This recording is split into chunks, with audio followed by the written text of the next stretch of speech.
मंजिलों के हकदार वो नहीं हैं जिनके ख्वाब बड़े हैं, बल्कि वे हैं जो जिद पे अड़े हैं। अगर आपने 10वीं परीक्षा पास कर ली है तो हो जाइए तैयार। एसएससी एमटीएस के जरिए दे रहा है आपको सरकारी नौकरी पाने का सुनहरा मौका। एसएससी एमटीएस की बेहतर तैयारी कराने के लिए हम लेकर आए हैं श्योर सिलेक्शन बैच, जो आपके सिलेक्शन को 100% सुनिश्चित करेगा। इस बैच में आपको अनुभवी शिक्षकों के माध्यम से क्लासेस कराई जाएंगी और किसी भी सब्जेक्ट में आपको कोई भी डाउट है तो उस टीचर के माध्यम से ही उस डाउट को क्लियर किया जाएगा। तो देरी किस बात की, आज ही डाउनलोड करें एसएससी मेकर का ऐप और ज्वाइन करें श्योर सिलेक्शन बैच। नमस्कार दोस्तों, मैं विकास विश्वकर्मा। मैं आज आप सभी को स्वागत करता हूं अपने परिवार ऑनलाइन प्लेटफॉर्म एसएससी मेकर के परिवार पर। भाई आज तो बड़े लोग जुड़ गए हो, चलो कोई बात नहीं, आप लोग अच्छे से जुड़ जाओ। और हाँ भाई, गुड इवनिंग सबको है, मेरी तरफ से सबको सादर प्रणाम। आज क्या करते हैं, आज कुछ मुख्य आपका क्वेश्चन आया है जो आपके ही एग्जाम में अधिकांश बार रिपीट किया गया है, या आप यह कह सकते हैं आगामी आने वाले एग्जाम में पूछा जाएगा। तो भाई चलते हैं देर ना करते हुए क्वेश्चन नंबर 1 पर।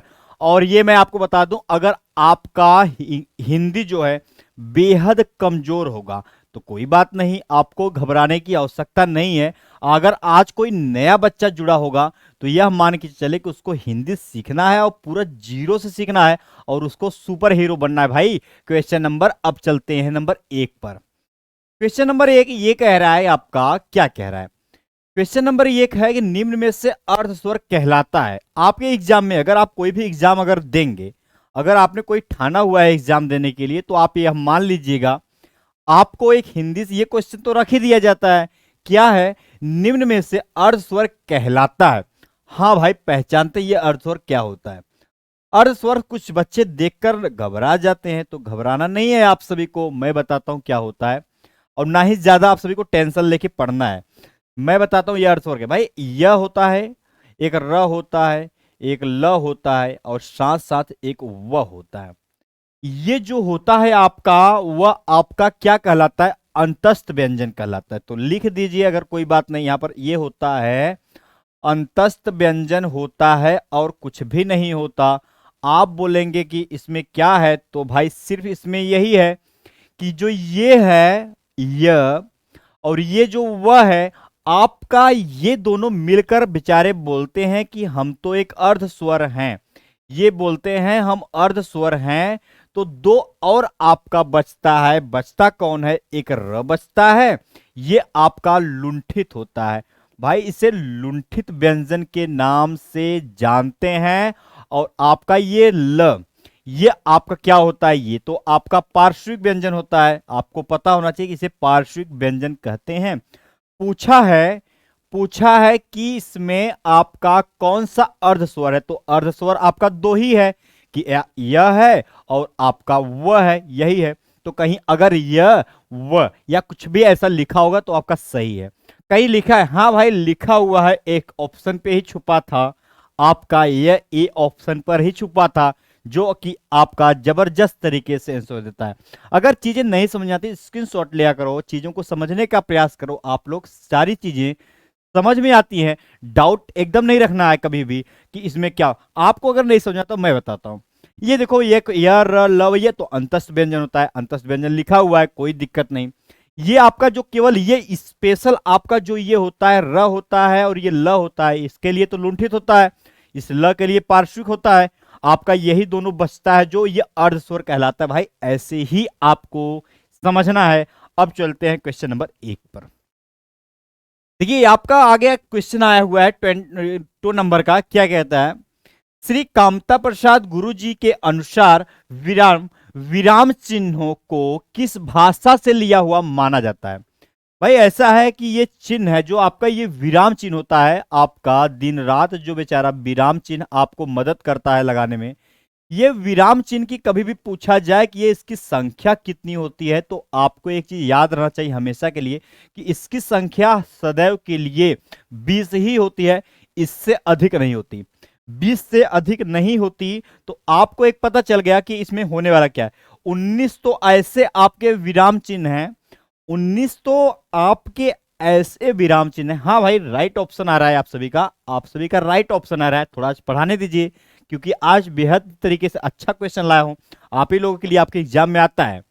क्वेश्चन नंबर आपके ये कह रहा है, मतलब कि आपको 20 तो विराम चिन्ह होता है, ये तो आपको श्योर हो गया, ये तो आपको पता चल गया कि 20 ही होता है।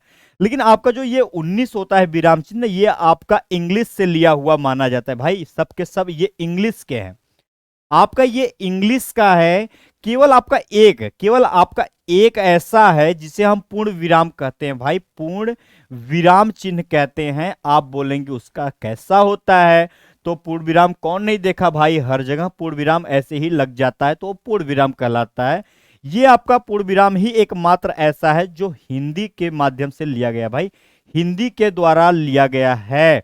तो यानी कि ज्यादा से ज्यादा कहां से मिला आप सभी को, इंग्लिश से मिला। तो वही वो पूछ रहा है, वही वो बता रहे हैं कि श्री कामता प्रसाद गुरु जी के अनुसार विराम चिन्हों को किस भाषा से लिया हुआ मानता है, भाई अब माना जाता है। तो भाई लो आपके, हम भी अंग्रेजी के साथ जाएंगे जब अधिकांश कुछ बच्चे, देखिए अभी हिंदी पे कंफ्यूज नहीं होना है आपको, हिंदी पे कंफ्यूज नहीं होना है, क्योंकि अधिकांशतर चीजें इसमें आपके इंग्लिश से लिया गया है। तो कामता प्रसाद गुरुजी ने तो भाई एक ही बताया कि आपके जो हिंदी का एक ऐसा जो विराम चिन्ह है पूर्ण विराम, वही एकलौता मात्र ऐसा है जिसे हम हिंदी के तौर पे लिए हैं। बाकी आपके सबके सब जो हैं वह आपके इंग्लिश से आए हुए। भाई इसमें जरा सा भी त्रुटि नहीं, इस चीज को भी आप लोग विशेष ध्यान देंगे। एग्जाम में कब कैसे पूछा जाता है इसका कोई ठीक ठिकाना तो होता नहीं कि कहीं से क्वेश्चन लाए, भाई इसका ठीक ठिकाना बनाना पड़ता है, एग्जामिनर को खेलना पड़ता है, उससे आपको खेलना है उसके साथ। क्वेश्चन नंबर आ गया 3 कि व्याकरण की दृष्टि से प्रेम शब्द है। भाई ये आपका प्रेम दिया हुआ है, तो अच्छी बात है। प्रेम शब्द क्या है, भाववाचक संज्ञा है या विशेषण है। अगर आप विशेषण नहीं कहना चाहते तो क्रिया और अव्यय आपको दिया हुआ है। कभी भी आपसे अगर पूछा जाए कि अव्यय की संख्या कितनी होती है, तो आपको घबराना नहीं है, इसकी संख्या जो होगी, इसके जो भेद होते हैं वह 4 होते हैं, इस चीज को भी आपको मानना है। तो प्रेम तो इसमें आया नहीं, ऐसे काट दिया करिए। ये क्रिया क्या होता है, क्रिया सिर्फ वही होता है, आपको परिभाषा थोड़ी पढ़ना है कि जिसमें कार्य हो। भाई आपको बस इतना पढ़ना है कि जिसमें भी कार्य का होना पाया जाए, ये जिसमें भी आपको भाई जिसमें भी आपको कार्य का मिल, भाई जिसमें भी कार्य का होना पाया जाए, आप ऐसे लिख लो, कार्य का क्या होगा, कार्य का होना होगा, भाई होना, कार्य का होना होगा। जब भी जिसमें भी कार्य का होना हो तो आपका क्रिया कहलाती है। आपको रटना थोड़ी ना परिभाषा, इतना टाइम नहीं होता आपके एग्जाम में आपको परिभाषा रटने। जिसमें भी कोई कार्य होगा वह आपका क्रिया कहलाएगा, ये आपका है। ये विशेषण क्या होता है, कोई बात नहीं, अगर आपने विशेषण नहीं पढ़ा तो मैं विशेषण बताता हूं। विशेषण क्या होता है, विशेषण यही होता है कि अगर संज्ञा है, संज्ञा व सर्वनाम, भाई अगर संज्ञा व सर्वनाम, भाई संज्ञा व सर्वनाम की जो भी विशेषता बताई जाती है वह आपका विशेषण कहलाता है। तो आप यह कह सकते हैं कि कुछ ऐसा है क्या, हाँ भाई हो सकता है। अगर मैं लिख दूं यहां पर यह गाय मान लो बेचारी काली है, मान लो काली है, तो इसमें तो गाय तो है, परंतु वह कैसी है, भाई वह कैसी है, काली है। ये उसका क्या हुआ, विशेषण। तो वही विशेषण कह रहा है कि संज्ञा व सर्वनाम की विशेषता बताने को विशेषण कहा जाता है। आपका ऑप्शन बच गया ए, तो ऐसे लगा कि आप भी आगे जा सकते हो। हाँ राइट है, ए ऑप्शन ही आपका राइट है। तो आप कहेंगे ये भाववाचक के लिए कुछ पढ़ना पड़ेगा क्या, भाई पढ़ना नहीं पड़ेगा। अब मैं बताता हूं भाववाचक के लिए होता क्या है एक्चुअली में। अगर भाववाचक की आकर आप परिभाषा पढ़ रहे हो तो परिभाषा छोड़ दो, परिभाषा कुछ नहीं पढ़ना है आपको, इसी के भाषा से परिभाषा में कन्वर्ट करना है। कोई परिभाषा लिखित थोड़ी होती है, कहीं से लिख के आई आप उसे करेंगे। मैं बताता हूं, अगर आपके आंख से, मान लीजिए आपकी आंख है, मैं देखो परिभाषा नहीं बताता हूं, जुगाड़ बताता हूं, ये आपकी आंख है, आंख से आपको जो कुछ भी दिखाई दे, भाई आपको जो कुछ क्या हो, आंख से आपके जब भी कोई चीज दिखाई न दे परंतु नाम हो, आंख से आपको दिखाई नहीं देना चाहिए, नहीं दे, आंख से आपको दिखाई नहीं दे, आपको दिखाई नहीं दे, परंतु बस नाम होता है, परंतु नाम होता है, बस भाई परंतु बस नाम होता है। यह है इसका जुगाड़। आपको आंख से नहीं दिखाई देगा, परंतु बस नाम होता है। तो आप कहेंगे कैसे, तो भाई बता देता हूं कैसे। आपने अगर ये चीज बताइए कि आप बोलते हैं प्यार अंधा होता है। भाई अगर प्यार अंधा होता है तो प्यार आपको आंख से दिखाई देता है क्या? नहीं दिखाई देता। तो आपका क्या कहलाएगा? मैं यही बोला हूं, भाववाचक में आपको आंख से दिखाई नहीं देगा, बस नाम होता है। तो नाम तो है प्यार, और कुछ होगा क्या? हाँ, मान लो अगर कोई किसी को गुस्सा आता, भाई अगर किसी को गुस्सा आता है, ज्यादा क्रोध आता है, गुस्सा आता है, तो वो भी तो क्या है आपका? हमेशा के लिए आपको दिखाई तो दे नहीं रहे गुस्सा, बस उसका नाम है। लिख देता हूं, अगर लिखना है तो मान लीजिए यहां पर लिख दिया जाए। कभी भी पूछा जाए आपसे और क्या होगा, बचपन आपको थोड़ी ना दिखाई देता है। ये बचपन जो होता है आपको दिखाई नहीं देता। आंख से जो कुछ ना दिखाई दे, बस केवल नाम हो, वह क्या कहलाता है? हमेशा भाववाचक कहलाएगा। और कुछ होता है, हाँ मिठास होता है, ये भी आपको नहीं दिखाई देता। ये सारी चीजें इसी में आएंगी। तो प्रेम भी एक ऐसा है जो आंख से नहीं दिखाई देता, तो भाववाचक कहलाएगा। या उसके फीलिंग, यानी कि आप नहीं कहना चाहते हैं तो जिस चीज का भी फीलिंग किया जा सकता है वो आपका भाववाचक है। आपके दिन रात ये सांस चलती है, सांस चलती है, जिसे आप जीने के लिए इस्तेमाल होते हैं। भाई अगर आपको वह दिखाई नहीं देता, सांस तो दिखाई नहीं देता चलता है, तो हमको बस नाम पता है उसका क्या है, भाववाचक। अब चलते हैं क्वेश्चन नंबर 1 पर बात किया जाए तो ए ऑप्शन ही आपका राइट है। क्वेश्चन नंबर 4 कि आपको यहां बोला जा रहा है कि आपका स्थान के आधार पर बताइए कि मूर्धन्य व्यंजन कौन सा है या कौन से हैं। कोई बात नहीं भाई, यहां पर दिया है कि मूर्धन क्या होता है। अगर आपने मूर्धन नहीं पढ़ा तो कोई बात नहीं, ये मूर्धन तो आता है, जैसे कंठ होता है, तालु होता है, मूर्धा होता है, दंत होता है, ओष्ठ होता है, ठीक उसी प्रकार से यह आ जाता है। तो इसके लिए थोड़ी डरना है आप सभी को। देखिए आपका ये जो क से लेकर, ये आपका क से लेकर यहां पर एक तो होता है अंग तक होता है, और एक कचट तप की लाइन होती है। कचट तप की लाइन में प होता है। आपका क च ट त प लिख देता हूं, क च ट और त के बाद आपका प आता है। इसे अगर मिलाया जाए तो यहाँ पर म आता है। ये लाइन तो आपकी स्पर्श व्यंजन की हो गई, ये आपकी लाइन स्पर्श व्यंजन की हो गई। तो इसमें तो ये स्पर्श व्यंजन है, इसकी मात्रा 25 होती है, संख्या देखा जाए तो 25 होती है। आपको तो ये क और घ तो इसी में आएगा, यानी कि तो मूर्धन तो हो ही नहीं सकता। ये ज और झ अगर आप बोलना चाहेंगे तब भी इसी के अंदर भाई है, प फ भी इसी के अंदर आएगा, यानी कि तो स्पर्श के अंतर्गत आते हैं। तो बचा क्या? आपको एक चीज पता चल गया, मूर्धन के लिए जब आपका इस्तेमाल किया जाएगा तो ड और ढ। अगर आपका ये ड और ढ जो है, यही एकमात्र ऐसा ऑप्शन है जिसे बोलने पर आप मूर्धन का इस्तेमाल करेंगे। तो ये ऑप्शन आपका राइट है, इस चीज को मान लीजिएगा आप, ये सही है। चलो अब आगे चलो भाई, आगे सबके सब राइट हो, हाँ सबके सब राइट हो भाई, जबरदस्त तरीके से आपका सी ऑप्शन ही सही है और कुछ भी नहीं। ये आपका आ गया क्वेश्चन नंबर 5 का क्या आने वाला है वो देखिए। जहां पर अल्प विराम के लिए, भाई कोई बात नहीं आराम से पढ़ेंगे, कि जहां पर अल्प विराम के प्रयोग से भ्रांति होने की संभावना हो, जहां पर आपको भ्रांति होने की संभावना हो, वहां किस आपको कि पर किस भी चिन्ह का या किस चिन्ह का प्रयोग करेंगे। हमें इतना नहीं पढ़ना है कि मतलब कि किस में क्या होता है, बस यह ध्यान देना है कि यह चीज सिर्फ इसके कहने का मतलब यह है कि जहां पर आपको अल्प विराम भाई भ्रांति उत्पन्न हो जाए, उसे हम कौन सा चिन्ह कहेंगे। 4 ऑप्शन आप ही लोगों को दिया हुआ है, अर्ध विराम दिया है, साथ साथ विस्मयादि बोधक दिया है, प्रश्नवाचक और योजक भी दिया है। हालांकि सब लोग जानते हैं कि योजक चिन्ह होता क्या है, तो आपको ज्यादा बताना तो है नहीं, आपको तो होशियार बच्चे हो, लेकिन अगर कुछ नए बच्चे जुड़े हैं तो उनको भी बताना एक जरूरी होता है। ये योजक चिन्ह क्या होता है भाई? योजक चिन्ह के लिए इस्तेमाल ऐसे किया जाता है, अगर मान लीजिए मैं यहां पर लिखूं, मान लीजिए कि यहां पर लिख दिया मान लो कि अगर लिखना चाहता हूं तो माता लिख दिया, साथ साथ पिता भी लिखना पड़ेगा, तो यही तो बताता है जो योजक चिन्ह है वह आपका यही है, इसके अलावा कुछ भी नहीं है। ये प्रश्नवाचक क्या होता है? प्रश्नवाचक के लिए ऐसे चिन्ह लगाया जाता है, आप सभी को पता है, जब भी प्रश्न पूछने का जिक्र किया जाता है, कौन या कैसे जो भी बात किया जाएगा वह तो आपका प्रश्न के तौर पे आएगा कि आपका नाम क्या है या आपके घर में कौन कौन है। तो ये सारी चीजें आपके प्रश्नवाचक के अंतर्गत आती हैं। जब किसी चीज को आश्चर्यचकित किया जाता है, आश्चर्य होता है, जब भी आश्चर्य की बात किया जाता है तो आपका एक इस्तेमाल किया जाता है, उसका चिन्ह होता है, ये वे चिन्ह होता है विस्मयादि बोधक के नाम से भी जानते हैं। अगर कहीं आपको अगर ऐसा लिखा हुआ है आश्चर्य, तो आप लोगों को टेंशन थोड़ी लेना है, क्योंकि आश्चर्य का मतलब स्मयादि बोधक, जैसे कि हे राम बड़े के लिए इस्तेमाल किया। जैसे अगर हे लिखना चाहते हैं, हे राम लेना चाहते हैं, तो भाई साहब हे राम तो आप लिख सकते हो।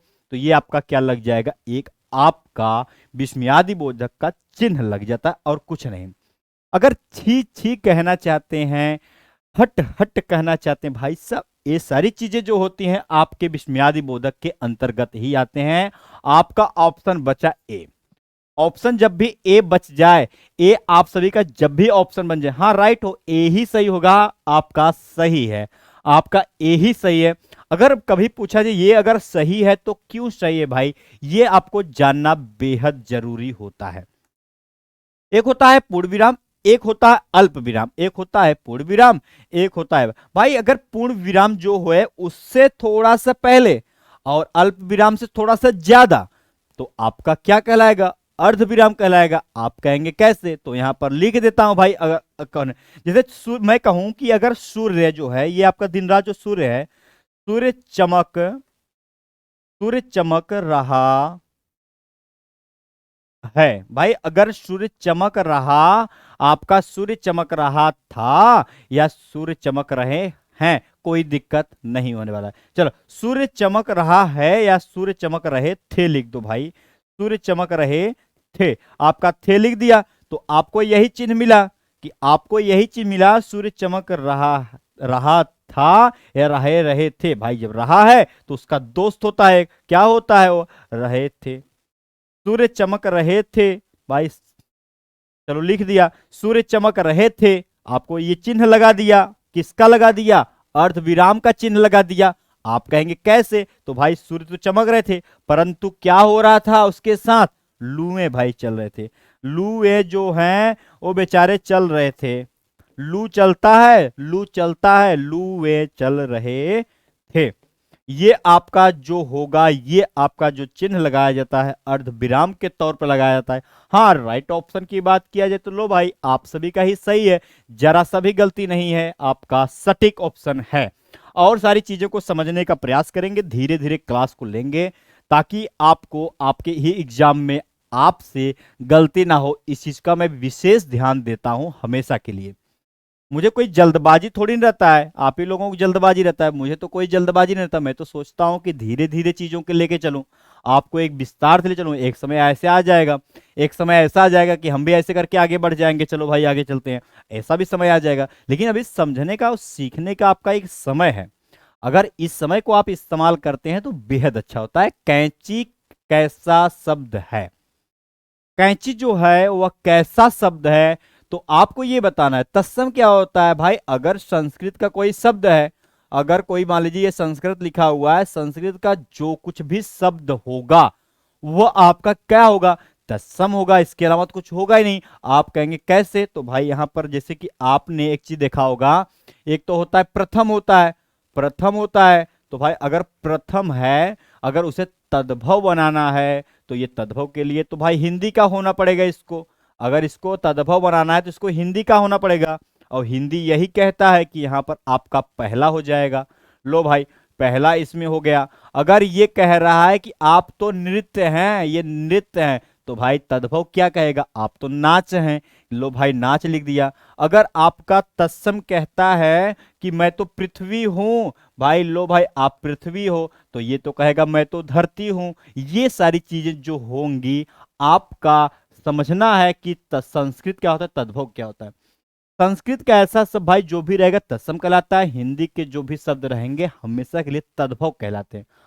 आप कहेंगे इसके लिए कोई टेक्निक है आपके पास क्या, तद्भव की पहचान करने के लिए?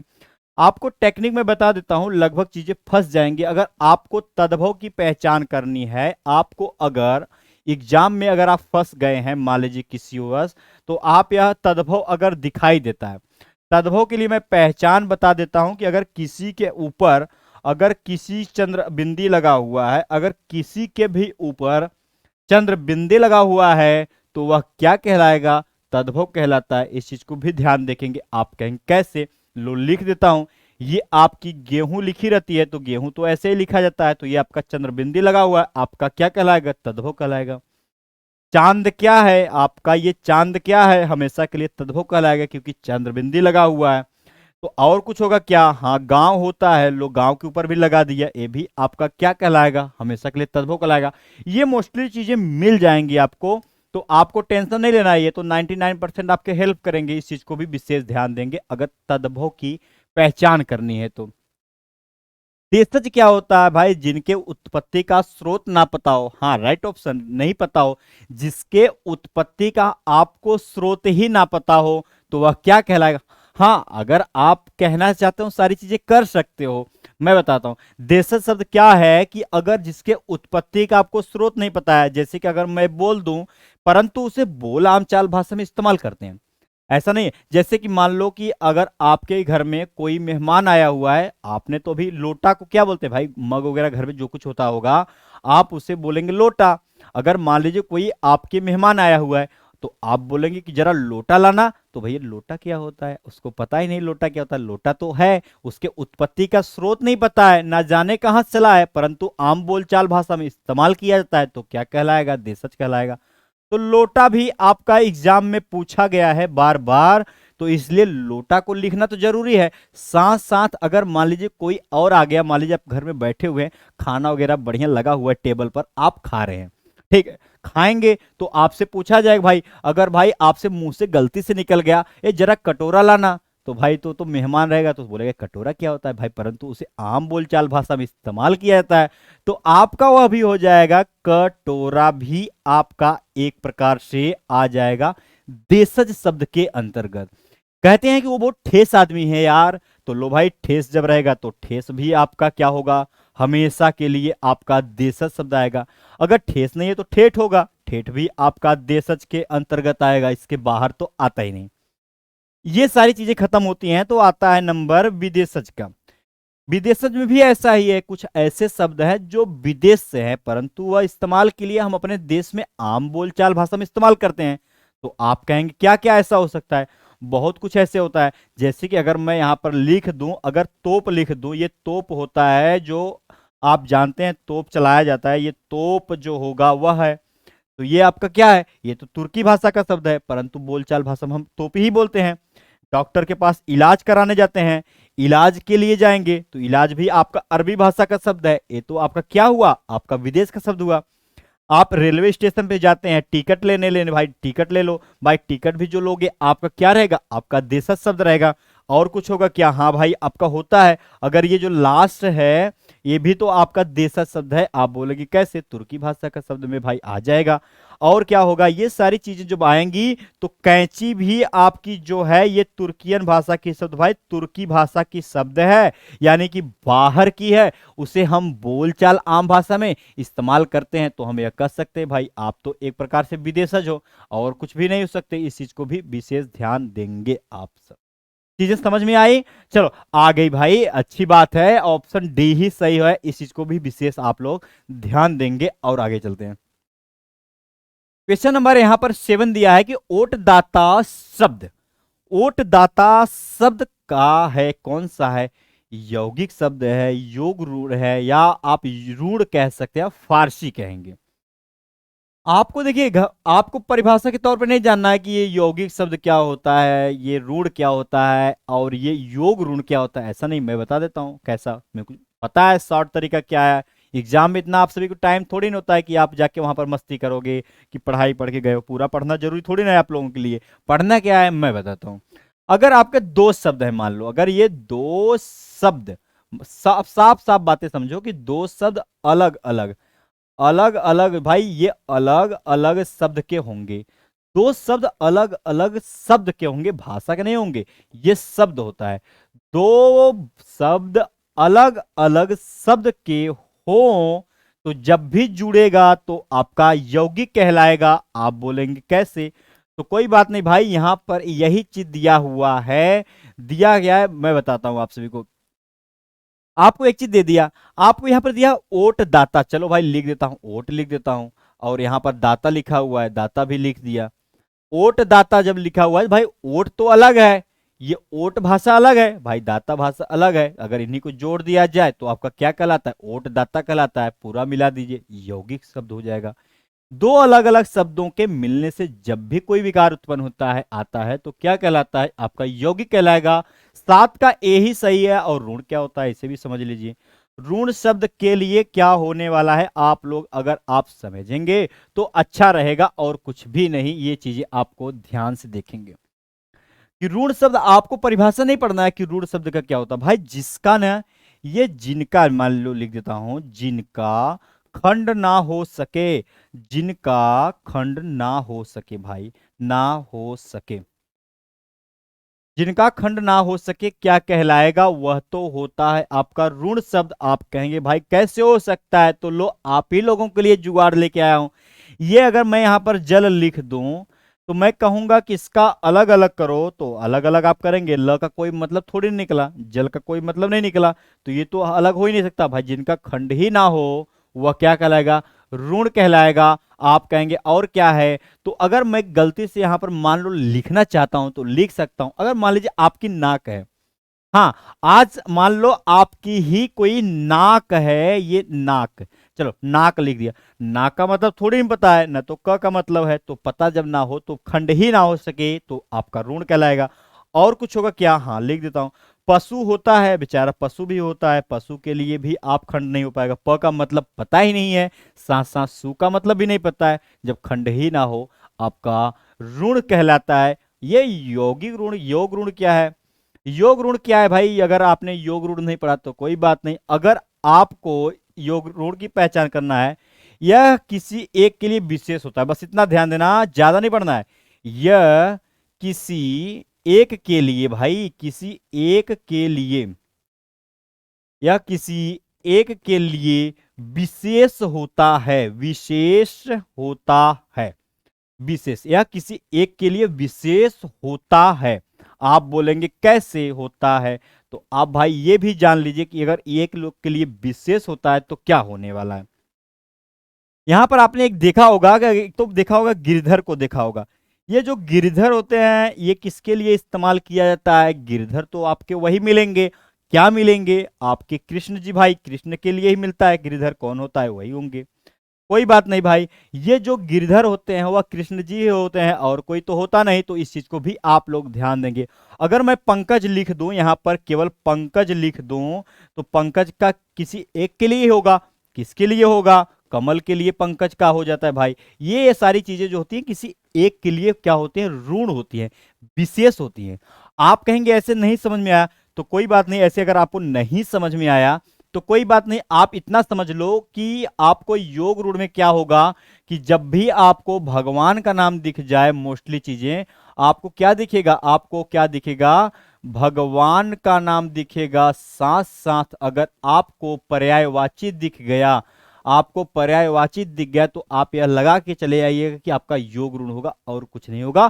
फारसी भी एक प्रकार का शब्द है। हिंदी कहां से आई भैया? फारसी से आई। अब चलो आगे। क्वेश्चन नंबर आ गया 8। 10 नंबर नहीं भाई, आपका 8 नंबर है। निम्न में कौन सा शब्द विदेशी है? लो, अभी आप सभी को पढ़ाया कि ऐसे शब्द जो विदेश से आए हुए हैं परंतु आम बोलचाल भाषा में हम उनके लिए इस्तेमाल करते हैं, विदेशी कहलाएंगे। आप कहेंगे कैसे? लो भाई, ये आपने देखा कि आम चाल बोल भाषा में इस्तेमाल करने के लिए विदेशी का होता है, तो विदेश के लिए तो क्या क्या हो सकता है? अगर यहां पर मैं जिला लिख दूं, ये अगर जिला लिखा हुआ है, अगर मैं यहां पर जिला लिख दूं तो ये जिला क्या है? आपका तो विदेशी शब्द का है। कहाँ का? अरबी का है। और कुछ होगा क्या? हाँ हो सकता है। ये अगर अभी कुछ देर पहले मैं आपको लास्ट लिखा था, लास्ट लिखा था, साथ साथ टिकट भी लिखा था, ये सारी चीजें कहाँ के होते हैं? ये सब सारे विदेश के होते हैं। टिकट भी आपका विदेशी भाषा का है, तो तहसील भी आपका विदेशी भाषा का शब्द है। आप कहेंगे किस देश का है? तो भाई अरब जिले के तहसील में, तो जिला और तहसील दोनों ही आपका क्या कहलाएगा? अरबी भाषा यानी कि विदेश का है। तो इस्तेमाल करने के लिए तो मैं लिख दिया तहसील। ए ऑप्शन राइट है सबका। क्या बात है, सब जबरदस्त तरीके से आंसर दिए भाई। चलो आगे, चलो चलते हैं आगे। क्वेश्चन नंबर आगे 9 ये कह रहा है कि जलना शब्द, जलना शब्द में कौन प्रत्यय है? आपको ये बताना है कि अन, अना, अना और आन दिया हुआ है।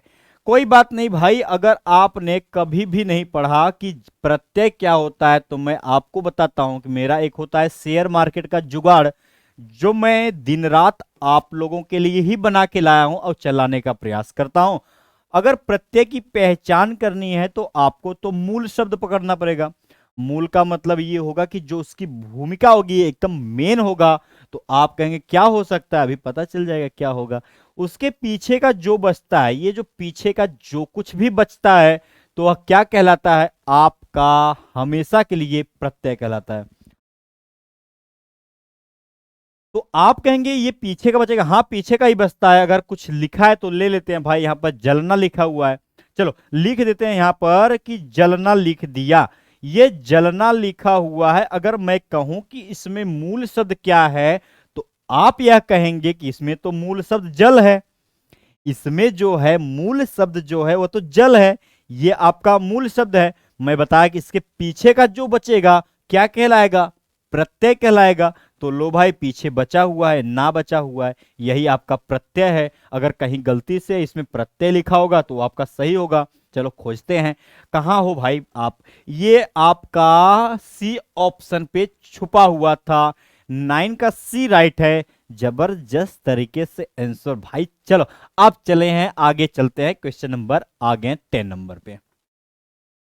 क्वेश्चन नंबर, आप कोई भी एग्जाम दे रहे हो उसके लिए मायने नहीं रखता कि आप अपना एससीएम एसआई या फिर आप, भाई मैं यही कहता हूं, आप अगर कोई भी एग्जाम दे रहे हैं, उत्तर प्रदेश पुलिस का हो या दरोगा का हो या इंडिया में नहीं पूरे भाई, कहीं भी आपका कोई एग्जाम हो, आपका हमेशा अगर हिंदी पूछा जाएगा तो आपका यहीं से पूछा जाता है, इसके अलावा कुछ भी नहीं होता। आपको ये मालूम होना चाहिए कि राजू नहीं आने वाला। राजू ने क्या किया भाई, राजू है, चलो राजू लिख दे तो भाई ये हैं राजू जी। राजू जी हैं, मना किए हुए हैं भाई, इन्होंने मना किया हुआ है कि ऐसा है कि मुझे नहीं आने वाला हूं। ये अगर मान लो ये दिल्ली में रहते हैं या मुंबई में रहते हैं, गांव से इनको आना है तो ये बोले मैं तो नहीं आऊंगा, आपको आना है तो आ जाओ, मैं तो नहीं आने वाला हूं। तो वही है, राजू ने आने वाला है या राजू नहीं आने वाला है, तो कौन सा है, बलदायक है। बलदायक थोड़ी ना होगा, इसके पास इतना बल थोड़ी ना है कि आने के लिए वो कर देगा, बल लगाएगा, ऐसा कुछ नहीं है। संदेह भी नहीं है तो डायरेक्ट मना किया हुआ है भैया, आने वाला नहीं है। संदेह भी नहीं है तो आप ऐसे भी काट सकते हैं। ये क्या है, स्वीकार, भाई स्वीकार थोड़ी किया है कि मैं आने ही वाला हूं, तो मना किया हुआ है। जब भी नकार दे, मना कर दे किसी चीज के लिए, इसमें हमेशा नहीं होता है भाई। इसमें हमेशा नकारने वाले चीजें में, नकारात्मक चीजें में हमेशा भी मना होता है। तो आप यह कह सकते थे कि ऑप्शन जो होगा डी राइट होगा। हाँ, ये मना किया हुआ है, राजू नहीं आने वाला है, मना किया हुआ है। अगर तो आगे देखते हैं, क्वेश्चन नंबर आपका आ गया 11 नंबर। 11 नंबर को भी देखेंगे, अच्छा क्वेश्चन है, आपके एग्जाम में भी पूछा गया है कि विपदा सब पर आती है, किस लोकोक्ति का अर्थ है। ये लोकोक्तियां हैं भाई, लोकोक्ति हो चाहे मुहावरा हो, एक दो क्वेश्चन रख ही दिया जाता है आपको कंफ्यूज होने के लिए, तो कंफ्यूज थोड़ी ना होना है। विपदा सब पर आती है, चांद को भी ग्रहण लगता है। इब्तदाएं इश्क है, रोता है क्या, आगे आगे देख होता है क्या। ये तो बढ़िया बोला यार, चलो अच्छी बात है। एक तवे की रोटी, क्या छोटी या क्या मोटी, बढ़िया बोला भाई, ये भी तो बढ़िया लगा मुझे। देखो भाई, मुझे पढ़ने में तो अच्छा लग रहा है, आप लोगों को अच्छा लग रहा है ये नहीं मालूम, लेकिन जबरदस्त आंसर भी इसका एक है। आसमान से गिरा खजूर में अटका, पता नहीं कहाँ अटका है, छोड़ दीजिए। विपदा सब पे आती है, मतलब विपदा का मतलब क्या होता है कि अगर आप किसी दिन मान लीजिए सुख है, सुख अवस्था में है, अच्छे से हैं, अपना जी खा रहे हैं, अच्छे से कोई दिक्कत परेशानी नहीं है, तो इसका मतलब ये नहीं है कि आपको जिंदगी भर सुख ही मिलेगा। किसी न किसी दिन आप पर भी विपदा आएगी। तो यही कह रहा है विपदा सब पर आती है। तो भाई चांद को भी ग्रहण लगता है, हम लोग तो अभी शांत स्वभाव के थे, लेकिन चांद को भी ग्रहण लगता है, इस चीज को भी नोट करना। बाकी ऑप्शन तो आपके गलत थे, आपके गलत है। क्वेश्चन नंबर आ गया, क्वेश्चन नंबर यहां पर 12 नंबर है। निम्नलिखित शब्दों में से शुद्ध वर्तनी का आप पहचानिए कि कौन सी ऐसी शुद्ध वर्तनी है जो आपका सही है। देखिए यहां पर दिया हुआ है, अगर बात किया जाए कौन सा सही है, तो भाई देखिए आविष्कार तो होता नहीं तो आप इसे काट सकते हैं, आविष्कार भी नहीं होता, विष्कार तो भाई ऐसे भी कट जाएगा। ये जो होगा ये आपका जो होगा ये आपका करेक्ट होगा, क्योंकि आविष्कार ही होता है, आविष्कार नहीं होता। इस चीज को भी विशेष आप लोग ध्यान देंगे। हाँ, चीजें समझ में आई आई चलो भाई आ गई तो अच्छी बात है, अभी तो आगे चलना है। हाँ भाई सारी चीजें तो समझ में आ ही रही हैं। तो आज देखिए बातचीत नहीं करेंगे, आज पढ़ना है। मैं बार बार बोलता हूं जब आपका एग्जाम बेहद करीब होता है तो बातें उतना नहीं की जाती, क्योंकि आपको भी पता है कि टाइम कम होता है, सिखाना ज्यादा होता है। तो चीजों को भी सिखाने के लिए भी प्रयास करता हूं ताकि चीजें आप सीख सको। कि आद्रक का तद्भव क्या है, ये आद्रक, हाँ भाई आद्रक का तद्भव क्या है, तो अगर तद्भव पूछा हुआ है तो जाहिर सी बातें हैं कि ये अपने आप में तो तत्सम रहा होगा, ये तो अपने आप में तत्सम रहा होगा, तभी तो तद्भव पूछा हुआ है। यानी कि अपना तो भाई संस्कृत का शब्द है और पूछा हिंदी में क्या होगा, तो भाई कुछ नहीं होगा, हमेशा अदरक तो होता नहीं, ख तो लगता नहीं। आप भी गए होंगे सब्जी वगैरह लेने तो वहां पर लिखा रहता है अदरक यहाँ इतने किलो है, ऐसा मिलता है, तो अदरक तो नहीं लिखा रहता। भाई आर्द थोड़ी ना उतरा है, किसी से आर्द होगा ऐसा नहीं, आपका अदरक भी नहीं होगा, ये आपका अदरक जो होता है वह राइट है। सी ऑप्शन करेक्ट है। हाँ करेक्ट है, जबरदस्त तरीके से आप लोगों का भी सही है। क्वेश्चन नंबर आ गया 14 ये कह रहा है कि आपका हिंदी में कारक के कितने भेद होते हैं।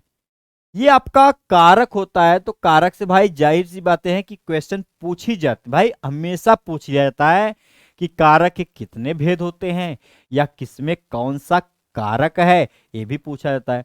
तो कुछ करना थोड़ी ना है आप सभी को, एक तो आपने सुना होगा कि कर्ता होता है, कर्ता होता है, कर्म होता है, चलो लिख दिया, करण होता है, ये भी लिख दिया भाई, कर्ता हो गया, करण हो गया, संप्रदान होता है भाई, संप्रदान भी लिख दिया।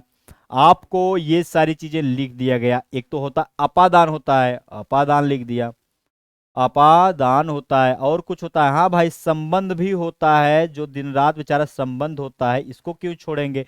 संबंध के साथ साथ आपका एक होता है अधिकरण होता है, अधिकरण। ये आपके ना आपके ही एग्जाम में पूछा गया है, तो आपको मैं चारों के नहीं 6 8 भाई कितने कारक, हाँ आपके कारक के कितने भेद होते हैं, अभी तक तो 6 हुआ, तो भाई इसमें जब 6 छुपा है तो एक तो संबोधन भी रहा होगा, चल संबोधन भी लिख दो भाई, जरा सा भी गलती ना करो। आप यहाँ पर एक तो हो गया अधिकरण, संबोधन भी लिख दो भाई, संबोधन, संबोधन भी लिख दिया, संबोधन भी हो गया। और क्या होगा भाई, हमेशा आपको पता चल गया कि आपका क्या क्या होने वाला है।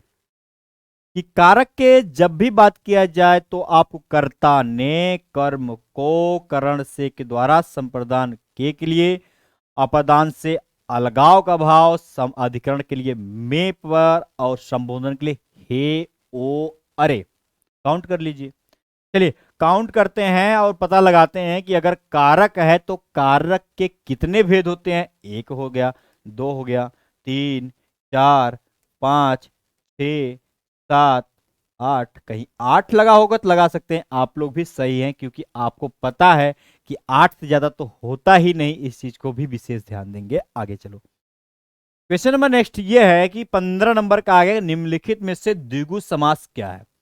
द्विगु समास को आपको पढ़ना थोड़ी ना है कि ये द्विगु क्या होता है, द्विगु के लिए मैं जुगाड़ बताता हूं, दिन रात क्यों आपके लिए परेशान रहता हूं जुगाड़ के लिए।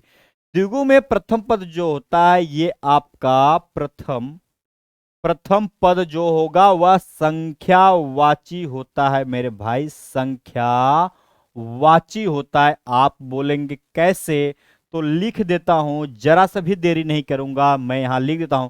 अगर ये आपको लिखा हुआ है पंचवटी, मान लो लिखा हुआ है पंचवटी में 5 है, पहला पद मिला 5, 5 मिलेगा तो मैं बताया संख्यावाची, संख्यावाची मिलेगा तो द्विगु होता है। और कुछ होता है क्या, हाँ होता है, एक आपका फेवरेट होता है, आपके एग्जाम में पूछा जाता है, ये तिरंगा क्या है, तिरंगा में 3 है, तिरंगा में 3 है, तो वह आपका संख्यावाची है। अगर संख्यावाची है तो द्विगु है, तो आप इसमें खोज लीजिए, अगर आपको यहाँ 9 लिख गया है तो 9 लिख दीजिए, अगर 9 है तो यह तो संख्यावाची है, अगर संख्यावाची है तो आप ही लोगों के साथ जाऊंगा, जरा सा भी देरी नहीं करूंगा। हाँ, राइट है ऑप्शन आपका डी। आ गया ये क्वेश्चन नंबर 16 नंबर, ये कह रहा है कि यमराज, कोई बात नहीं भाई, यमराज होंगे, यमराज होंगे, यमराज से भी युद्ध में, ठीक है, जोश नहीं बढ़ना है, अगर जोश बढ़ रहा है तो अच्छी बात है, आराम से पढ़ना है। ये यमराज से भी युद्ध में प्रस्तुत सदा मानो मुझे, मामा तथा निज तात से भी युद्ध में डरता नहीं। इस पंक्ति का स्थायी भाव क्या है, क्या इसमें आपको ये बताइए मुझे कि अगर आपको इसने ये पढ़ा तो ये क्या आपको क्रोध टाइप का लगा क्या? आप कहेंगे क्रोध टाइप का आप सभी को जब नहीं लगा तो इसका होता है रौद्र, ये तो भाई रौद्र हो गया, इसका क्रोध का अस्थाई भाव रौद्र होता है, ये तो होएगा, हुआ ही नहीं आपको। अगर निर्वेद है तो शांत रहा होगा, भाई शांत स्वभाव की तो बात नहीं की, इसमें मारपीट और लड़ाई झगड़े की बात हुई है। और ये विस्मय क्या है, विस्मय तो वही है, अगर आपने भी देखा होगा कि अद्भुत होता है, ये अद्भुत होता है भाई, ये अद्भुत जो होता है वो भी तो आपका विस्मय का स्थायी भाव होता है। अगर उत्साह की बात किया जाए तो ये तो भाई वीर है, ये तो भाई वीर का अस्थायी भाव के अंतर्गत आता है। तो आप यह कह सकते थे कि इसका जो होगा वह आपका वीर रस या स्थायी भाव ही कहलाएगा, इसके अलावा कुछ होता नहीं। यमराज से भी युद्ध में, भाई लो आपका ऑप्शन मिल गया, उत्साह हुआ, राइट ऑप्शन है भाई। अब आगे क्वेश्चन नंबर आ गया 17। हाँ, आप लोगों का राइट है, देखिए डरना थोड़ी ना ऐसे ऐसे, ये देखिए छोटा क्वेश्चन है, आपके एग्जाम में रख दिया जाता है ताकि आप गलती करो, मैं तो गलती करने नहीं दूंगा, आप सभी को पता है, क्योंकि अगर आप गलती करना चालू कर देंगे तो जाहिर सी बातें हैं हर जगह गलती होगा। तो ऐसे ही क्वेश्चन आते हैं आपके एग्जाम में, इससे नहीं डरना है कि इतना सस्ता, हाँ भाई ऐसा ही आता है। हिंदी किस परिवार की भाषा है, जिसे हमारा और आपका एक परिवार होता है, उसी परिवार के दायरे में हम रहते हैं भाई, इसी के अंतर्गत रहते हैं, आप भी इसी के अंतर्गत रहते हैं, तो एक हमारा आपका क्या है, क्या है, ये एक परिवार है, परिवार के ही, तो भाई जाहिर सी बात है हिंदी का भी कोई परिवार रहा होगा। अगर हिंदी का भी कोई परिवार रहा होगा तो कौन सा परिवार है? काकेसी ये तो है ही नहीं भाई, काकेसी नहीं है, पापोई थोड़ी न होता है, और ये सामी नहीं भाई साहब, आपका भारूपी परिवार ही एक ऐसा मात्र ऑप्शन है जो सटीक तरीके से आंसर दे रहा है। हिंदी किस भाषा की परिवार है? भारूपी भाषा का परिवार है, बस ज्यादा थोड़ी कुछ करना है। अब चलो क्वेश्चन नंबर आ गया यहां पर 18, निम्नलिखित में से कौन सा शब्द तत्सम नहीं है? मना किया हुआ है कि तत्सम नहीं है, तो जाहिर सी बातें हैं, जो कुछ होगा आपका तो क्या होगा, तत्सम होगा। भाई तत्सम नहीं है तो एक तो तद्भव भाई होगा और इसमें कुछ होगा नहीं, तो तत्सम जब नहीं है तो कौन सा ऐसा ऑप्शन है जो नहीं है? भाई दृष्टि के लिए आप अगर देखिए, दृष्टि के लिए जाएंगे, भाई दृष्टि होता तो काम है, दृष्टि थोड़ी ना होगा। दृष्टि के लिए आप अगर बात करेंगे, पृष्ठ के लिए क्या होगा? पृष्ठ के लिए आप पीठ का इस्तेमाल कर सकते हैं, अगर आप लिखना चाहते हैं पृष्ठ के लिए तो पीठ बोल सकते हैं, लेकिन आपके ये पानिप जो है ना, ये आपका सही है। पानी का कोई अलग रूप थोड़ी होता है, पानी का मतलब ये चमक वाला होता है भैया, जो चमक के साथ मोती रहता है वही आपका पानिक वाला होता है। ये ऑप्शन राइट है, पानिक, पानिप ही ऑप्शन आपका सही है, जरा सा दिक्कत नहीं है। क्वेश्चन नंबर आ गया 19 नंबर, क्या कहता है कि निवृत्त शब्द किस शब्द का विलोम शब्द है? ये विलोम शब्द मैं इसलिए लास्ट में लाता हूं ताकि आपको एग्जाम में ना एनालिसिस कर सकूं। मैं भी चाहता तो क्वेश्चन को पहले रख देता, रिजल्ट क्या आता उसका कोई मतलब नहीं निकलता, क्योंकि आपके एग्जाम में कुछ चीजें ऐसी होती हैं जिसे मैं छुपा के रखता हूं, एग्जामिनर ना जान जाए कि भाई ये तो पहले ही रख दिया, इसलिए बचा के चलता हूं। निवृत्त की बात किया जाए तो संतुष्टि, अनुरक्ति, विरक्ति और प्रवृत्ति और विरक्ति भी ऑप्शन में रखा हुआ है, तो आपको तो पता चल गया, आपको पता चल गया। अनुरक्ति भाई, ये अनुरक्ति क्या होता है भाई? ये अनुरक्ति क्या होता है भाई? ये अनुरक्ति है तो ये तो विलोम है, विरक्ति का विलोम है। ये अनुरक्ति है तो ये तो विलोम है विरक्ति का।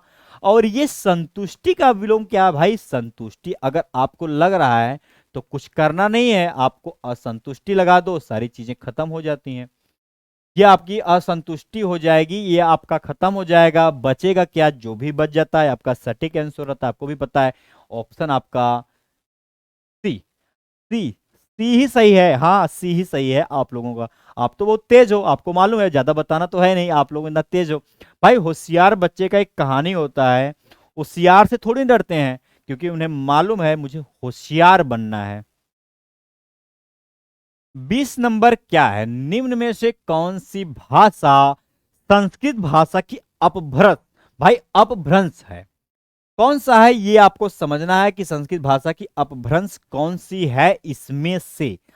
इन्हीं चार ऑप्शन, खड़ी बोली, ब्रज भाषा, और आपको अवधि दिया है, पाली का भी जिक्र किया हुआ है। तो कोई बात नहीं भाई, डरना थोड़ी ना है, आप लोगों को करना क्या है।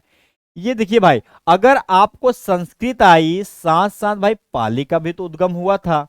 ये अगर संस्कृत आई, पाली आई, फिर प्राकृत आया, ये प्राकृत आया भाई, प्राकृत के बाद अपभ्रंश आया, ये अपभ्रंश हो गया। अपभ्रंश के बाद क्या आया? अपभ्रंश के बाद अवहट आई, अवहट के बाद पुरानी हिंदी आई। तो आप यह कह सकते हैं भाई संस्कृत भाषा की अपभ्रंश भाषा पाली ही होगी, और कुछ नया तो हो ही नहीं सकता इसमें। आप लोग भी जाएंगे आपके 22, आपका क्वेश्चन नंबर 20 का डी ऑप्शन राइट है, जरा सा गलती नहीं है। हाँ हाँ, यही होगा। अब चलो आगे, क्वेश्चन नंबर आ गया 21। क्वेश्चन नंबर आपका 21 क्या देता है, समझने का प्रयास करिएगा सब लोग, डरना नहीं है। हाँ, डरना नहीं है आपको। देखिए एग्जाम जब मैं आपको बताता हूं कि एग्जाम जब करीब होता है या आने वाला होता है, आने की संभावना होती है, तो चीजों को मजाक थोड़ा सा किया जाता है, लेकिन थोड़ा सा चीजों को सीरियस भी होना पड़ता है, ताकि आपको कंटेंट बेस्ट तरीके से दिया जा सके। एग्जाम में आपसे आपको गलती थोड़ी करना है कि वहां पर जाके गलती करना है। कॉन्फिडेंस तरीके से आंसर दिया करिए, उसका जबरदस्त तरीके से आपको सोल्व मिलेगा। 21 नंबर ये कह रहा है कि आपको, देखिए भाई 21 आपका ना गलत है, आपका 21 गलत है, इसको काट दिया करो भाई। अगर आप इसे काटना, ऑप्शन आपका गलत है। आप बोलेंगे कैसे भाई? अगर टाइपिस्ट बेचारे से कोई गलती हो गया तो उसके लिए बुरा थोड़ी मानते हैं, तो मैं ऑप्शन बना देता हूं आप ही लोगों के लिए। आप बोलेंगे कैसे? चलो ऑप्शन पे आते हैं। ऑप्शन पे आते हैं, एक तो होता है मान लो 28 हो गया, आपको मान लीजिए दे दिया है 14 दिया है भाई, एक 16 दिया है ऑप्शन में मान लो, आपको एक दे दिया है, साथ साथ 19 दिया है। तो अब किसके साथ जाएंगे वही पूछा है कि चौपाई छंद के प्रत्येक चरण में कितनी मात्रा होती है। भैया चौपाई का मतलब होता है 4, भाई चौपाई का मतलब होता है 4, और ऑप्शन 4 की स्क्वायर करेंगे 16। अगर कहीं 16 है तो राइट है, आप ऐसे भी कर सकते हैं। ये देखिए कोई मतलब नहीं निकला इसका, ये आपको सीखने के लिए था, चीजों को समझने के लिए था। कभी भी ऑप्शन गलत हो ना, कॉन्फिडेंस आपका हमेशा हाई रहना चाहिए, स्लो वाला काम मत किया करो भाई। क्वेश्चन नंबर 22 कि गड़बड़ घोटाला, लो भाई गड़बड़ है साथ साथ घोटाला भी है, कौन करता है ये काम? आप लोग बताएंगे ईमानदारी से, ये काम कौन करता है? गड़बड़ घोटाला का काम सिर्फ वही करता है जिसे कुछ आता ही नहीं। तो हाँ, आता ही नहीं। गड़बड़ घोटाला कौन सा शब्द है? तद्भव है, देशज है, तत्सम है, या आप कह सकते हैं संकर भी है। मैं आपसे भी बताया कि अगर तद्भव के लिए भाई हिंदी का इस्तेमाल किया था, कोई हिंदी का भाषा है, तो आपका क्या कहलाएगा? तद्भव कहलाएगा। अगर आपका कोई है, अगर देशज के लिए मैं बताया कि जिसके उत्पत्ति का स्रोत नहीं पता हो, उसके उत्पत्ति का, भाई उत्पत्ति का आप सभी को स्रोत नहीं पता होता, ना जाने वह कहां से चला आया, उत्पत्ति का स्रोत नहीं पता होता, नहीं पता होता, आपका क्या कहलाएगा? तो आपका देशज कहलाएगा। उत्पत्ति स्रोत नहीं पता होता भाई, वह जाने कहां से आया है, परंतु बोलचाल भाषा में इस्तेमाल करते हैं। यही है आपका मात्र एक ऑप्शन ऐसा जो आपको गड़बड़ घोटाला भाई हम लोग बोलते हैं, लेकिन यह कहां से आया है ये पता ही नहीं, क्योंकि मैं पीछे बताया जिनके उत्पत्ति का स्रोत ना पता हो वह आपका देशज कहलाता है। गड़बड़ घोटाला बोला, जूता तेंदुआ भी इसी प्रकार से आता है आपके एग्जाम में। ये तेंदुआ फेवरेट होता है, ये तेंदुआ जो होता है बेचारा, ये काटता है, मारता है। ये तेंदुआ आपके एग्जाम में पूछा गया था कि तेंदुआ किस भाषा का शब्द है। ये तो देखने में तो विदेशी लग रहा था, परंतु यह एक देशज, देशज शब्द है। और तत्सम आपका क्या होगा? आपके वही पता हो गया कि ये संस्कृत के शब्द होते भाई, जितने भी रहते हैं वो आपके क्या कहलाते हैं, तत्सम कहलाते हैं। आओ थोड़ा झलक देखते हैं भाई शंकर पे भी। शंकर क्या है, अगर आपको यहाँ पर शंकर लिखा हुआ है तो शंकर क्या है, शंकर वही होता है कि परिभाषा नहीं पढ़ना है, ध्यान से देखना कि आपका अलग दो अलग अलग भाषा, ये दो अलग अलग भाषा के शब्द, दो अलग अलग भाषा के शब्द के मिलने से भाई ये जोड़ होता है, मिलने से जो भी बनेगा संकर शब्द कहलाएगा। आप कहेंगे कैसे, आप कहेंगे कैसे, तो भाई यहां पर लिखना तो भी बनता है कि क्या कहना है संकर के लिए। तो हमेशा आपको मैं बताया कि अगर मैं लिख दूं यहां पर कि चाल बाज लिख दूं, अगर मैं चाल बाज लिख दूं तो आपको पता चल गया कि अलग अलग भाषा के शब्द होना चाहिए, अलग अलग शब्द नहीं होना चाहिए, अलग अलग भाषा के शब्द होना चाहिए, तब जाके आपका संकर शब्द कहलाता है। तो ये तो चाल आपको पता चल गया भाई, तो हिंदी का शब्द है, लिख दिया हिंदी। ये क्या है, बाज क्या है, तो फारसी भाषा का शब्द है भाई, फारसी भाषा का शब्द है। दोनों को अगर मिला दिया जाए तो यह चालबाज कहलाता है। यही एक कह रहा है कि दो अलग अलग भाषा के मिलने से जो भी बनेगा संकर शब्द कहलाता है। परंतु पूछा था कि गड़बड़ घोटाला में कौन सा शब्द, भाई तो देशज शब्द था, आपको ऐसे ही पकड़ना था। हाँ एक चीज और आप देख लीजिएगा, अगर आपको कंफ्यूजन हुआ होगा संकर शब्द की पहचान करने के लिए, तो होता है टिकट, होता है बार बार पूछा जाता है, लिखना पड़ता है भाई, लिखना पड़ता है टिकट घर। तो घर तो आपको पता चल गया भैया, ये तो हिंदी का है, और आपका ये क्या है, इंग्लिश का है। दोनों को अगर मिला दिया जाए तो टिकट घर कहलाता है। ये आपका क्या कहलाएगा, संकर शब्द कहलाएगा। अब चलो आगे भाई, अब आगे चलते हैं। 23 ये कह रहा है कि आपको इनमें से कौन सा शब्द नदी का पर्यायवाची नहीं है। अच्छा बात है ना, आपको खुशी होना है जब मना कर दे किसी चीज के लिए, तो आपको परेशान थोड़ी ना होना है, खुश होना है कि इनमें से तो भाई पर्यायवाची मना किया हुआ है, नदी का पर्यायवाची मना किया है, तो यानी कि 3 ऑप्शन ऐसे होंगे जो नदी के पर्यायवाची रहे होंगे। चलो पकड़ते हैं भाई कौन से ऐसे हैं। नदी का पर्यायवाची के लिए मैं बताता हूँ, नदी के लिए आपको क्या करना है। यहाँ पर हमेशा एक तो लहरी बेचारी होती है, जो आपकी लहर चलती है, लहरी होती है। साथ साथ अगर आप जानेंगे तो भाई देखिए, इंग्लिश में भी लिखा जाता है, हिंदी में भी लिखा जाता है, रिवर लिखा जाता है। तो आप यह कह सकते हैं कि जो आपका आपदा होता है ना, ये आपदा, ये तो आपका गलत है, क्योंकि सरिता भी आता है नदी के अंतर, ये आपका निगमा इसी में आएगा, और ये अपगा भी इसी में नदी का आता है। ये सब के सब क्या होते हैं, ये आपके नदी के पर्यायवाची होते हैं भाई, ये आपके सबके सब नदी होते हैं, नदी होते हैं, नदी के पर्यायवाची होते हैं।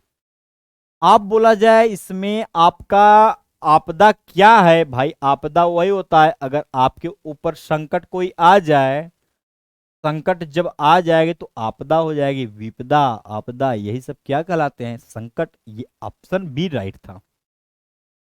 क्वेश्चन नंबर 24 आ गया है भाई, 24 आ गया है। 24 ये कह रहा है कि पुरस्कार में संधि, कौन सी संधि है ये पहचानना है। पहले किया क्या करो मैं बताता हूं कि पुरस्कार को ना 2 भाग में तोड़ लिया करो। आप कहेंगे कैसे, ये तो बेचारा पहले पूरा में टूट जाता है, पूरा में टूट जाता है, और एक तो होता है पूरा के साथ साथ जब टूटेगा तो भैया कार हो जाता है। एक तो कार गाड़ी होती है, एक तो कार गाड़ी होती है, वही पूरा प्लस कार में टूट जाता है। मैं आप सभी को बार बार यही चीज बताता हूं कि अगर कोई चीज आपका ऐसे है तो ये तो अनुस्वार के लिए होता है, ये तो अनुस्वार के लिए होता है। लेकिन ऐसे कोई पाई है, इसके बगल में अगर ऐसे 2 बिंदी लगी है तो ये आपका विसर्ग के लिए होता है। तो ज्यादा कुछ नहीं करना, अगर आपको विसर्ग दिखाई दे रहा होगा तो राइट ऑप्शन हो सकता है, कहीं है क्या, हाँ विसर्ग है। अगर इसको मिलाने पे पुरस्कार का इस्तेमाल होता है तो भाई विसर्ग ही एक मात्र ऐसा ऑप्शन है जो आप सभी का राइट है, जरा सा भी गलती नहीं है। इस चीज को भी विशेष ध्यान देंगे आप। आपको भी बात की है संधि, संधि क्या होता है भाई, संधि के तो 3 भेद होते हैं, आपको भी पता होगा। आप पूछेंगे कौन कौन सा, तो मैं लिख देता हूं भाई। संधि के अगर भेद की बात किया जाए तो आपने एक देखा होगा स्वर संधि होती है, स्वर संधि होती है, साथ साथ व्यंजन होती है। भाई सब लिखा है, आपको देखना क्या है, यही सब तो है। 3 भेद होते हैं, तो ऐसा मत करो, डायरेक्ट आप यहाँ पर लिख सकते हो ये तीनों क्या होते हैं, 3 भेद होते हैं भाई, ये आपको ध्यान से देखना है। अब चलते हैं, हाँ राइट है ऑप्शन आपका डी, आपका ये जो आपका सी ऑप्शन है ना, ये कायदे से लिख दो भाई, आपका ये ऑप्शन सही है। जरा सा भी गलती नहीं है। आगे चलो, क्वेश्चन नंबर आ गया 25 नंबर। ये कह रहा है कि रामचरितमानस की रचना किस भाषा में हुई है। ये एग्जाम में आपके कई बार पूछा है। अभी तक मैंने इंपॉर्टेंट का नाम का जिक्र तो नहीं किया, लेकिन आज इसका नाम रख देता हूं भाई। आपका अगर कोई नाम है तो इसका भी बेचारे का नाम रख देता हूं। क्या, एक नाम रख देता हूं जिसका नाम इंपॉर्टेंट है। रामचरितमानस की भाषा जो है, रचना हुई है किस भाषा में हुई है। खड़ी बोली हिंदी है, ब्रज भाषा है, अवधी है, मैथिली है।